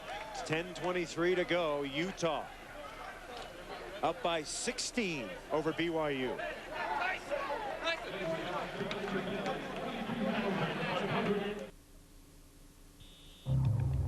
Man can live without food for 40 days, without sleep for 12 days, without water for 6 days, and without oxygen for 5 minutes. But how long can a man live without hope? Jesus, the hope of the world. A reminder from First Love Fellowship. Everybody, Jeff Barber here at Delano Dodge, and along with myself and the rest of the staff at Delano Dodge, we would like to tell you about an exclusive show we made especially for you. It's our Auto Showcase show. It airs 7 days a week, 8:30 a.m., 12:30, 3 p.m., 6:30, and 9:30. You don't even have to leave your house. If you see something you want to talk about, just pick up the phone and give us a call. We're always around. We hope to see you soon. The 1999 SP Awards. It's going to be great. The 1999 ESPY Awards with host Samuel L. Jackson, performances by Big Bad Voodoo Daddy, Ray Romano, and Fastball. Plus Ben Affleck, Carmen-elect Garth Brooks, Mark McGuire, Tyra Banks, Sammy Sosa, Burt Reynolds, Rebecca Romaine Stamos, Jimmy Smits, Terrell Davis, the Yankees, and more. The greatest night in sports, the 1999 ESPY Awards, live February 15th at 7:30 on ESPN, presented by Pennzoil and General Motors. Number 24, Utah, leading 49-33. A reminder, Tuesday on ESPN2, a hoops doubleheader. Number 10, St. John's will be taking on West Virginia in the Big East. That starts at 7:30 p.m. And then we go to the Atlantic 10, Temple and St. Joseph's at 9:30 p.m. For more, log on to ESPN.com, part of the Go Network, go.com. John Chaney's squad there at Temple won probably 9 of the last 10 ball games, and he's getting his club ready for a March run. They look very, very good today against Rhode Island. And speaking of looking good, Andre Miller. That's an understatement. Good. I mean, he's playing great, and this Utah club is really, really, they're ranked 24th right now. That's not going to last long. They're going to slide up that pole with some quickness. A lot of people in Utah are mad that New Mexico is still ranked ahead of Utah in the latest poll. Well, I would be too. I mean, you go in and hammer those guys at the pit like they did. Bigelow takes the charge. Miller doesn't like that call, but a good play by Mark Bigelow. Watch Andre working off the screen and roll. Looks like the defender's feet were still moving. I have to agree with Miller on that play.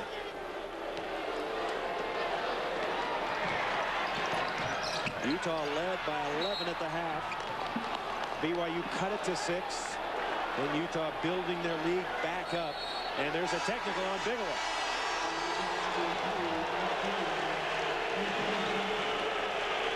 Well, I know Steve Cleveland will have some words for his young freshman. You believe in taking a player out after he's gotten the technical? Well, I don't think he's going to have a choice anyway. And that is 5th, I thought. That is 5. What a beautiful play by Harvey. Watch Harvey break out here in the passing lane. I mean, great quickness.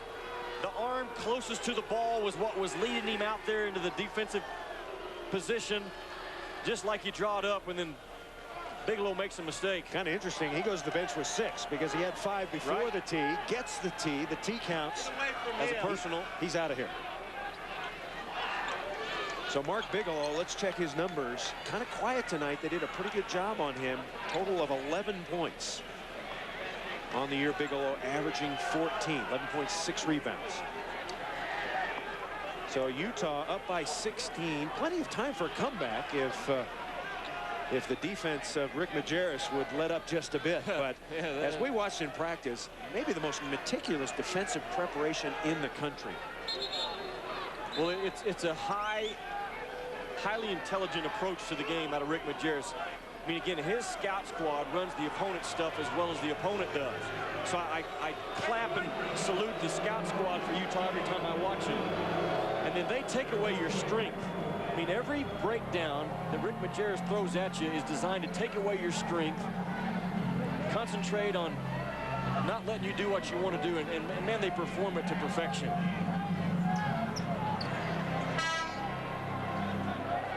Andre Miller is 8 for 18 from the field tonight. BYU as a club is 10 for 28. I mean, that's a blanket, that's a whatever you want to call it. That is taking you completely out of what you want to do. Majerus wanted Medela to come in and shoot the free throw, but the officials wouldn't let him. Remember, Medela is the leading free thrower in the WAC, so Harvey is there, and Harvey is not all that good. 62%. Well, now Harvey gets to shoot the first foul, I got you. And now Medela gets to shoot the technical. I mean, this club, Chris, again, they get the right kind of draw, and they keep playing and keep improving.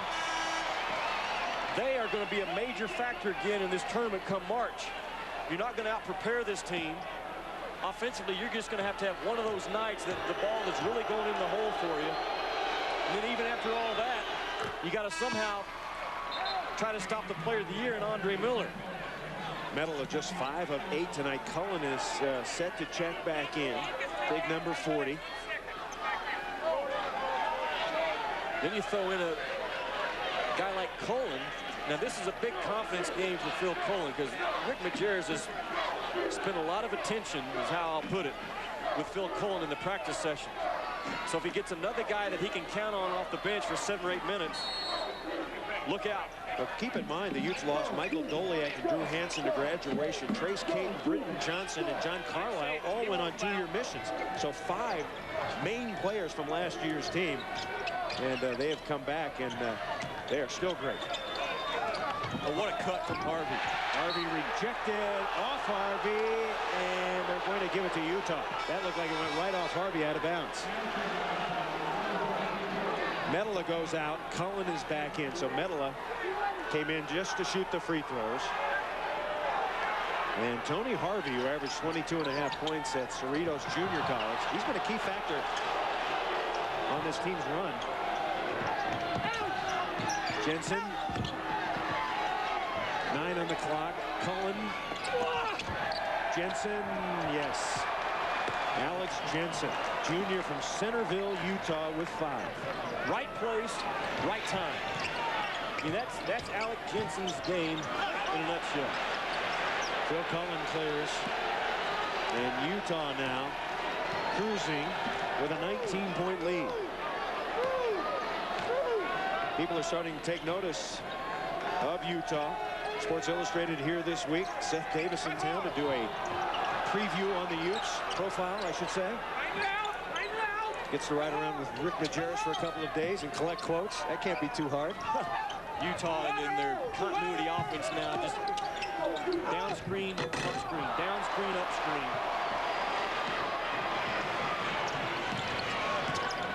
Brains throws it away. Tony Harvey, great defensive play. Utah so disciplined. Killian Red dropping 2. You made a big point right there, Chris. Utah is so disciplined, and that was a disciplined shot out of Killian. He got inside to where the defense stopped him, so instead of over-penetrating and getting himself hung up, he just stopped and went up and knocked it down. Killian has 11. Cullen comes down with it.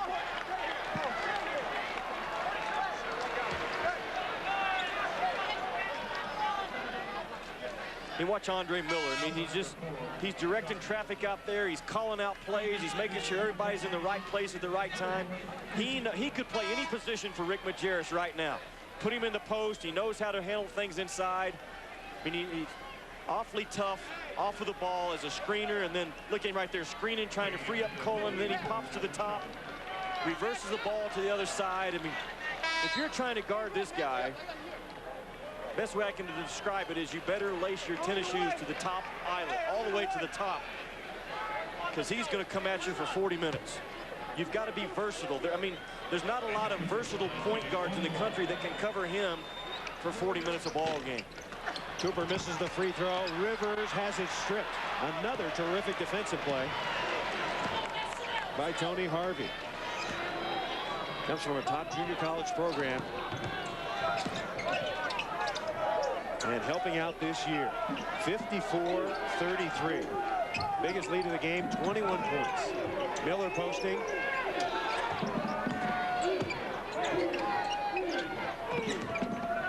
So then you got a kid out there like Sharp.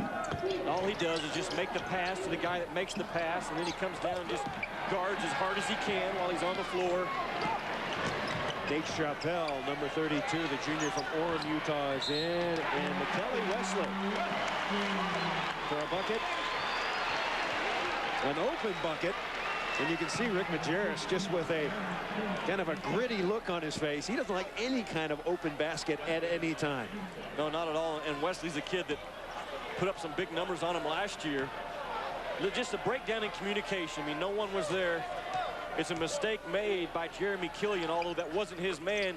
You never leave a guy underneath the basket to go to try to find your own, and that will get corrected. Wesley with just 5 tonight. He is their leading scorer in WAC play at over 12 a game. So they've done a good defensive job on the big man, McKelly Wesley. Trying to spread the Cougars out, bring him out. Well, Tony Harvey now is going to cause all kind of headaches for teams in this WAC and come tournament time. I mean, first of all, he's an athlete at that position. A great offensive rebounder and defender, and he's really bought into Rick's system. He cares about what he's doing on the defensive end. And another three-point shot out of Killian. Jeremy Killian now with 11 points. Killian averages 9.5, so he's playing a good game, at least offensively. You would assume that all the Utes play well defensively, at least most of the time. Now there's Harvey. He gets called for the foul that time, but here's what I like about the maturity of Tony Harvey from back in December. Yesterday in practice, he would make a mistake on the defensive end, Chris, and it would bother him. Yeah. And like Rick talked to us after practice, said, you can't be good at anything until you care about what you're doing. And finally, Tony Harvey cares about being a terrific defender. He's got all the tools you look for, the height, the wingspan, the quickness. And he told me, he said, now that your heart's in the right place, get your head in the right place. Start thinking like Alex Jensen does on the defensive end, and you're a stopper. So going out was Adam Sharp. He was replaced by Tyson Johnston.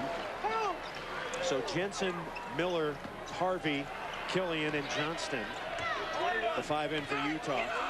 Cooper, Wesley, Chappelle, Dignan, who's in there for defense, and Rivers. You come up and pressure Andre Miller on the perimeter. He just puts that big, strong backside to you. Get you off of him. Chappelle with the steal. Looking for Cooper. Jensen can't save. The lead is 20 with 6:15 to go, and Utah on cruise control as Todd Christensen comes back in. The Cougars now going to go smaller as they take out Nathan Cooper. Well, it's a rebuilding process right now, obviously, for Steve Cleveland. And I like what the administration has said to him. Hey, we're behind you for the long haul. We're not looking for a quick fix. You've got to get this cycle cleared up as far as how many kids are on a mission and how many are coming back to get your recruiting process in place. Most of the times, Chris, when you take over a program, it's a 2 or 3 year rebuilding situation. Right. Here, because of the mission factor, it's 4 or 5 years, and the administration has given him a vote of confidence saying we will be patient. He's the right guy for this job. All students at BYU, male students, encouraged to go on religious missions for a couple of years by the church. Currently, BYU with 10 missionaries set to come back next year, and they only have 4 scholarships to give. And Steve Cleveland hasn't seen a lot of them. So it makes it very, very difficult. Tip, was it off Wesley? Boy, Utah is so active. Their hands are moving, their feet are moving. And they all keep sight of the ball. Well, great vision. Great vision of all 5 people. They always know where the ball is. They always know where their man is. Now, that gets talked about all the time. I understand that. But do you understand how difficult it is to get young people to buy into that and do it every possession, 40 minutes of a ball game? It is not easy. I've been there. Ball you man. Simple, difficult to teach. Well, they did it all day yesterday in a 3-hour practice. There wasn't one down minute. Right. You even took a breath for relief. You were running sprints.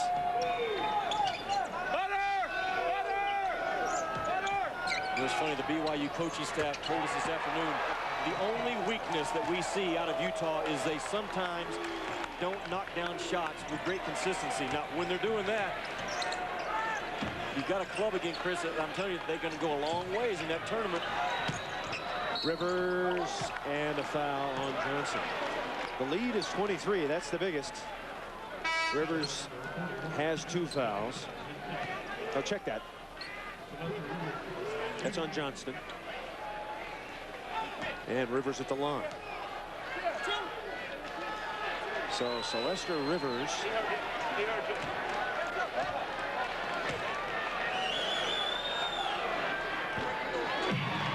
nicely done. He was really locked up tonight. And just a couple of times he was able to catch the ball and go to work one-on-one, but for the most part, he was facing that double team situation. I believe that was Bigelow still talking about the 6 fouls he exited with, including the technical. Cooper will come back, and Rivers will go out.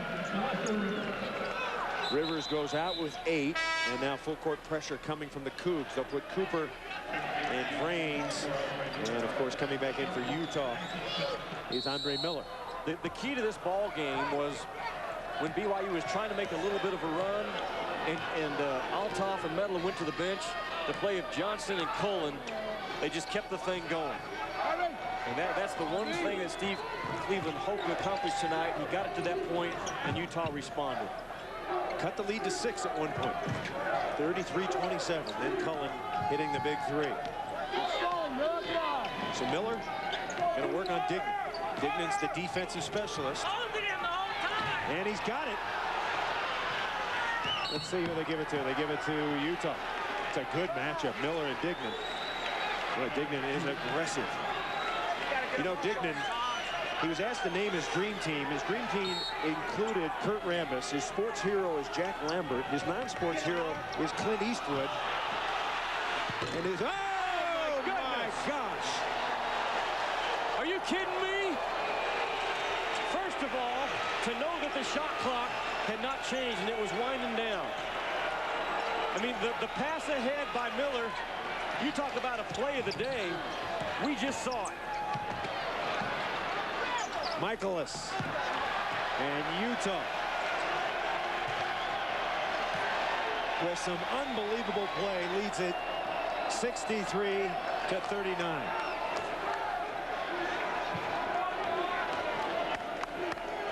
Killian again with major damage. Killian's got 14. He's a spot-up three-point shooter. I tell you, he's tough, though. He's really well built. Strong and powerful. Bulldog. Boy, and he's got great leg strength. He loves to be in that weight room. Dignan really going at Miller right now. Dignan was a starting point guard last year. And very aggressive defender. Second foul on Brian Dignan.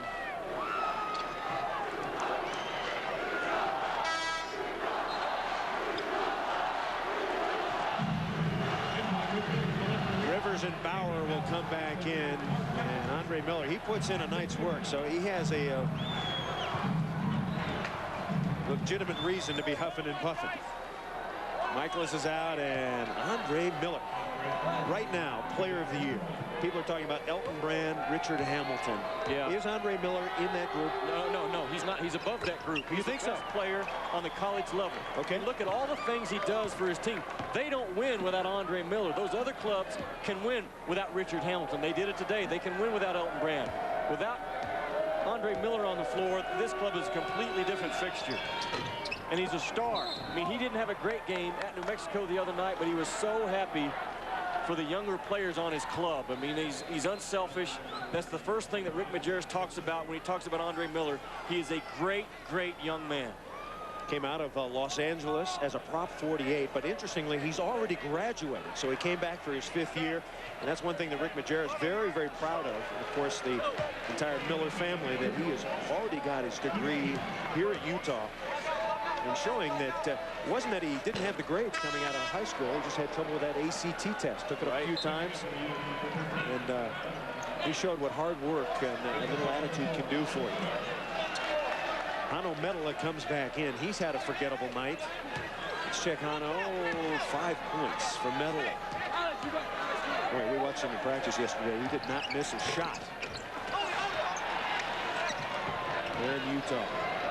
Medela much improved on the defensive end this year because it's an unselfish club.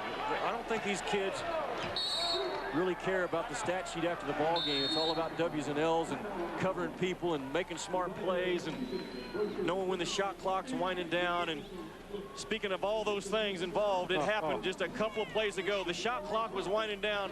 The pass ahead to Killian.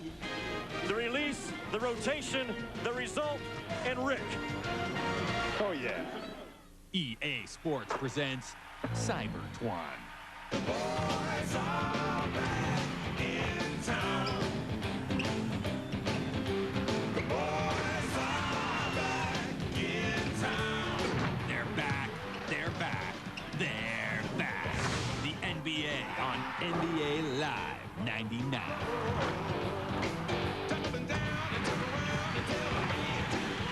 EA Sports. It's in the game. Advance Auto Parts presents part number 19. Don, our battery expert. You never know when your battery's going to die. But when it does, Don is here to help. Just let Don know what kind of car you drive, and he'll make sure you get the right battery. Better yet, get your car in here, and Don will install an Autocraft battery for you. Advance Auto Parts. The best part is our people. My job is to compare products. And it's not often that I'm surprised. So when Head & Shoulders went up against the leading prescription brand, I expected the prescription to be better, but it isn't. A study proves Head & Shoulders is effective against dandruff. I found out there's a microscopic fungus associated with dandruff, and Head & Shoulders helps kill it. Helps stop flakes before they even start. Not even the expensive prescription works better. You may never see flakes again. I don't. We're back 64-39. Utah with a big lead. Steve Cleveland knows that this Utah team is good. How good? He thinks it's better than last year. Listen. Hano is a far better defender right now than he's ever been. Andre is certainly magnificent, but I think the most valuable player on this team is Alex Jensen. And all three of them have raised the level of their game. And you throw in a Tony Harvey, which is something they don't have. A really athletic 1, 2, and 3 guy. They're tough to guard, and they can all shoot the 3. And Althoff has progressed. I know you lose Michael Doley. I can say, how could they be as good? I'm telling you, they are a better team right now than they were last year when we played them. Agree or disagree, Jimmy Dykes? Well, I agree. And now what Utah has to have happen to them is get a favorable draw, stay healthy, keep improving. And when they knock down shots, now I'm telling you, when they knock down shots, not only can they play with anybody, they can beat anybody. Killian has 17. His season and career high is 23 as BYU responds on the other end. Next up for BYU, a very important weekend for them. Hawaii and San Diego State come here. The two teams that the Cougars are battling for playoff spots. You look at the streak in Utes, look at 18 games last year. 14. They're going to go to 13 right now, starting tonight. And so what they're doing, Chris, look what in WAC play, they're holding opponents to about 38% from the field. I know at home you're thinking, well, what does that mean? That means you're playing great defense. You extend that out, that means for every 100 shots you take against Utah, you're only going to make 38. It's hard to win basketball games with those kind of numbers working against you. Althoff coming down with it, and Rivers is hurt. And a lot of contact tonight, and Rivers is down. Remember, he had knee problems, a couple of operations last year. Looks like he got an elbow in the head. He's not sure where he's at. That's his favorite move, coming to the middle. Now watch after he releases the ball. Watch, oh, right there, Althoff. Wasn't anything on purpose, but it caught him right across the bridge of the nose. Better be careful stepping down off that elevated court. So Celeste going to get a little treatment on the sideline. Yeah, that's... He needs a good corner man right now. Danny Bauer, number 14, the senior from Nampa, Idaho, is in. And the Cougars will try to press. BYU, they've got to continue to rebuild. There's some interesting scores around this league today. SMU knocking off TCU 94-92 on the road. I mean, that's big. UNLV wins a close one at Air Force by 1. Tulsa goes down again, so things starting to tighten up on one side of this division, and Utah extending their lead on the other. Well, Utah right now, clearly the class of the Western Athletic Conference, at least the way they've played. 67-41. Jensen, Killian goes and gets it.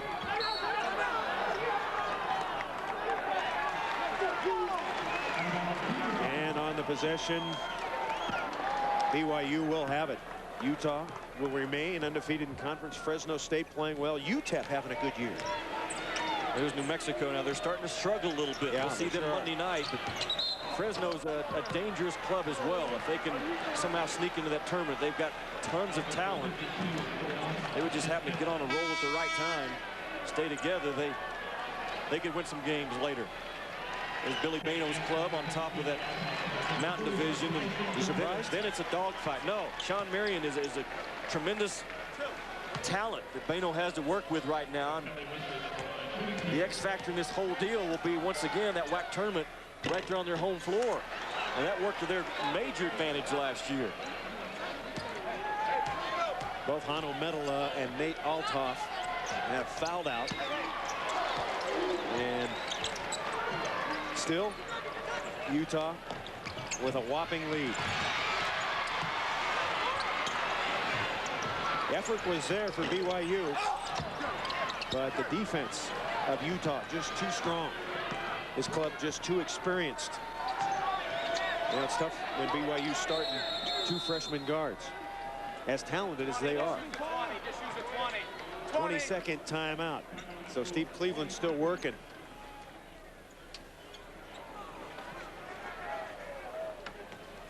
Utah wants to continue to build, rack up some wins, improve their seed. Well, they started off with a tough schedule early in the year. So a lot of travel involved, but that's a pretty favorable deal for them there. A tough game at Fresno State on ABC on the 20th. But other than that, I mean, you would think that they will be the favorites in all those matchups that are ahead of them over the next 3 or 4 weeks. Only losses this year for Rick Majerus. They lost at Utah State early, Indiana in Maui, Rhode Island at the grade 8, and the last loss December 12th to Texas. So that man's team has not lost in just about a couple of months. They're getting on that good feeling roll. And look what Texas has done now in the Big 12. I mean, they're that's a quality win now. Or 2 up on everybody in the Big 12. Saw them last week against UMass, and Rick Barnes is doing an outstanding job with that Texas program. A great front line in Mim, Manecki, and Chris Clack. Fouls on Cooper. You've been around the country. Coach of the year right now? That's a tough call. Some candidates? Jim Calhoun will get mentioned a lot. Bob Huggins at Cincinnati. Before this whole thing's over, if Utah makes a deep run, Rick Majerus' name will be mentioned again. I mean, I'm still not sure that there's that one dominant team out there. Duke was tested today with Georgia Tech. I think if this playoff system was set up like an NBA where you play the best out of 5 or 7 to advance, Duke would win. I think they got the numbers and the depth and the talent to wear you down in a series, but in a one-game shot, when preparation is at a minimum, then all of a sudden there's a lot of different things that can factor in. Alex Jensen is going to lead with 10. What a valuable player he is for Rick Majerus. And the big three talk it over for Utah. Miller, Metla, and Jensen. 69-42, minute left to play. And the Utah Utes, who were picked first in the WAC Pacific Division ahead of New Mexico at the start of the year. And that is right where they are. Tough to go undefeated in any conference, but they've got a chance. They've got a chance.